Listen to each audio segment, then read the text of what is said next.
तर Garnier colour Naturals आज मी use करणार आहे आणि हा आहे ब्राऊन कलरचा सेट. तर म्हटलं चला आज तुमच्यासोबत का ना मी व्हिडिओ याचाच पण शेअर करून घेते. तर हे काही प्रमोशनचं वगैरे काहीच नाही आहे, हे मी माझ्या पैशाने परचेस केलेलं आहे. आणि म्हटलं चला आता मी कलर करणारच होते, म्हटलं का नाही तुमच्यासोबत पण थोडीफार व्हिडिओ शेअर करून घेते. आणि कोणाला जर म्हणजे माझ्या व्हिडिओने कोणाला हेल्प होत असेल तर फारच चांगली गोष्ट आहे. तर मी हे घेतलं आहे ॲप्रन, ते माझं कटिंगचं ॲप्रन आहे. कारण की म्हटलं आता मी हेअर कलर करणार आहे तर टी शर्ट माझे खराब होईल, म्हणजे काही थोडेफार कधी डाग वगैरे लागून जातात. तर हे ब्लॅक कलरचं माझं कटिंगचं ॲप्रन आहे. तर याच्यानेच मी आता म्हणजे हेच घालून मी आता हेअर कलर करणार आहे. आणि भरपूर दिवस झाले मी हेअर कलर करणार होते, कमसे कम 3 महिने झाले मी हेअर कलर केलेला नव्हता. मी प्रयत्न केलं की म्हणजे जेवढं टाळता येईल तेवढं टाळेल, पण आता थोडं जास्तच वाटायला लागलं होतं मला. तर म्हणून म्हटलं चला आता मी हेअर कलर करायला रेडी आहे. तर हे असे 2 ट्यूब मिळालेले होते आणि याच्यामध्ये हे मिळालेलं आहे हे कंडिशनर आहे, छोटी पुडी मिळालेली आहे कारण की मी छोटाच पॅक आणलेला आहे.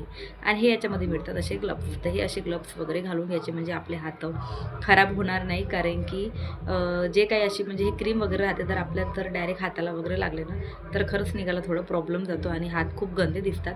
म्हणून अगोदर पहिले असे ग्लव्स घालायचे आणि मग नंतरच त्यांची म्हणजे जे ट्यूब वगैरे राहते त्याची अशी ओपनिंग करायची. नाही तर हे जर क्रीम जर हाताला जर टिकली ना तर खरंच काळे काळे होतात हात. तर मग मी ही क्रीम घेतलेली आहे, मला जेवढं पाहिजे मी तेवढंच घेतलेलं आहे. हा छोटाच पॅक आहे, पण मला माझे जेवढेच ग्रे केस झालेले आहे मला तेवढ्याच त्यांना अप्लाय करायचं आहे, बाकीच्या केसांना मला काही अप्लाय वगैरे करायचं नाही. आणि हा परत त्याच्यासोबत ही मिळाली आहे क्रीम.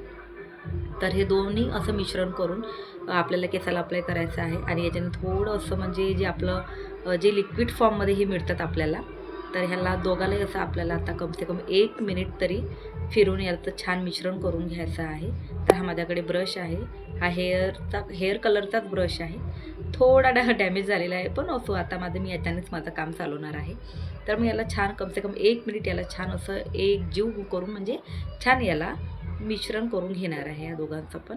आणि असं छान झाल्यानंतर हा घेतला आहे हेअर कलरचाच म्हणजे कंगवा आहे. मी नेहमी कलर करताना हाच कंगवा घेते, एकच कंगवा असा ठेवलेला आहे. आणि असं पार्टिशन करून मी जेथे माझे ग्रे केस आहे मी तेथेच असे ग्रे केसालाच फक्त लावणार आहे हा कलर. आणि बघा हे असं पार्टिशन करू करू असं हे आपल्याला लावायचं आहे, मी पूर्ण केसाला लावणार नाही आहे. तर मला खूप जणं म्हणायचे की ताई तुला हा ब्लॅक कलर म्हणजे मी अगोदरपासून म्हणजे जेव्हाचे माझे केस ग्रे झालेले आहे मी तेव्हापासून मी ब्लॅक कलर सेट यूज करायची. पण खूप जण म्हणायचे की ताई तुला हा कलर सूट होत नाही. माझे कोणी असे पार्लरचे कस्टमर वगैरे आले तर म्हणायचे, कारण की माझा कलर थोडा म्हणजे म्हणजे फेअरमधून आहे. तर आणि मी ते ब्लॅक कलर वगैरे सेट वगैरे यूज केला ना तर मी खरंच मला पण असं वाटायचं की मी विचित्र दिसते, पण असं वाटायचं की बाकीचे कलर कशी राहील का राहील म्हणून. तर मी म्हटलं चला आता मी विचार केला आहे, म्हटलं की आता आपण कलर थोडा चेंज करावा. मग मला ब्राऊन कलर खूप छान वाटला. तर म्हणून मी म्हटलं हा ब्राऊन कलरचा कलर आणलेला आहे. आणि खरंच खूप छान रिझल्ट होता याचा. तर व्हिडिओ खरंच शेवटपर्यंत बघा, तुम्हाला याचा रिझल्ट पण कळेल की ब्राऊन कलरचा सेटचा कलर म्हणजे कसा दिसतो. तर मग मी पूर्ण केसाला वगैरे लावून घेतलेलं आहे. आणि हे थोडंफार जे बॉलमध्ये राहिलेलं होतं तर मी वेस्ट न करता मी याला जे आपली शेवटची केसं आहे तर मी त्यांना म्हणजे आपली जे थोडंफारच राहिलेली होती क्रीम तर मी शेवट याला यूज करून घेतलेलं आहे.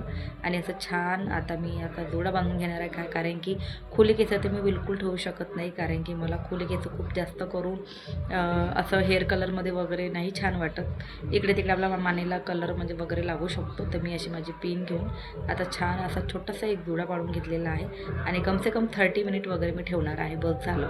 कोणी 45 मिनिट्स वगैरे ठेवतात पण मी ठेवत नाही. आणि दुपारच्या टायमाला मला व्हिडिओ वगैरे काही काढायला मिळाला नाही, मी थोडी कामामध्ये असल्यामुळे. तर मी संध्याकाळी 6:30च्या दरम्यान मी नाही 7 वाजले असेल, त्या 7 वाजताच्या याच्यामध्ये मी हा व्हिडिओ काढलेला आहे. तर रिंग लाईटच्यानुसार तुम्हाला हा कलर थोडा दिसून तर येत असेल, नाहीतर बरोबर काही दिसत नव्हता. आणि खरंच खूप छान रिझल्ट आलेला होता याचा. तर हे जे तुम्हाला दिसते थोडे बघा थोडेफार ब्राउनिशमधून दिसत आहे हे केस. आणि उन्हामध्ये खरंच खूप सुंदर दिसतात आपला हेअर कलर. आणि हे बघा, हे जे तुम्हाला दिसतं हे पूर्ण हे थोडेफार ते माझे पूर्ण ग्रे होते, तर हे कलर केल्यानंतर पूर्ण ब्राऊन केस आलेले आहे. आणि खरंच खूप मला एवढं आवडलं आणि मी खरंच खूप हॅपी होते आणि खूप खुश होते. मला खरंच खूप कलर आवडला. आणि जर खरंच कोणाला जर ब्लॅक कलर जर खरंच म्हणजे आवडत नसेल तर खरंच ब्राऊन कलर यूज करा आणि खरंच खूप सुंदर दिसते त्याचा रिझल्ट. आणि तुम्हाला हा व्हिडिओ कसा वाटला तर मला हे पण नक्की कमेंट करून सांगा. तर तुम्ही कमेंट करत नाही तर प्लीज कमेंट करा. आणि हा बघा फायनली माझा रिझल्ट असे थोडेफार मी लाईटमध्ये तुम्हाला असं इकडे तिकडे फलटू थोडं दाखवत आहे की तुम्हाला म्हणजे व्यवस्थित दिसणार. आणि खरंच खूप सुंदर रिझल्ट आलेला होता. तर मी खूप हॅपी आहे. तर चला आजचा ब्लॉग मी इथंच खतम करते. व्हिडिओला लाईक करा, शेअर करा आणि सबस्क्राईब करायला विसरू नका. चला बाय.